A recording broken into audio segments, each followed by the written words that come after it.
স্মৃতিচারণে একটু বলি, বাংলাদেশ আমাকে মাফ করবেন আপনারা আমাকে, কিন্তু স্মৃতিচারণটা এরকম।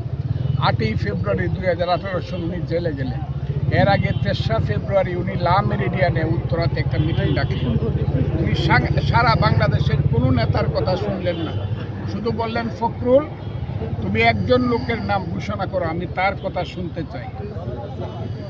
এবং হঠাৎ করে জনাব ফখরুল ইসলাম আলমগীর ঘোষণা করলেন, এখন আপনাদের সামনে বক্তব্য রাখবেন অ্যাডভোকেট ফখরুল। আমি শুধু অবাক বিস্মিত হইলাম না, আমার সেন্সলেস হওয়ার অবস্থা। তারপরে আমি এক নাগারে এক নিঃশ্বাসে একটা বক্তব্য রাখলাম। আমি যখন চলে যাই ওনার চোখে পানি ছিল, ওনার সামনে যখন গেলাম তখন উনি বলেছিলেন যে আপনার বক্তৃতা শুনে আমি 2 বছর জেল কাটতে পারি। এই স্মৃতিটা আমি জীবনে কোনোদিন ভুলবো না। সবাইকে রেখে কাউকে বক্তৃতা দিতে, শুধু আমি একা বক্তৃতা করেছিলাম। আপনি শুধু দেখে নেবেন, আমি ওনার সম্পর্কে 350 বক্তৃতা করছি। শুধু বেগম খালেদা জিয়ার সম্পর্কে আপনারা বক্তৃতাগুলো দেখে নেবেন।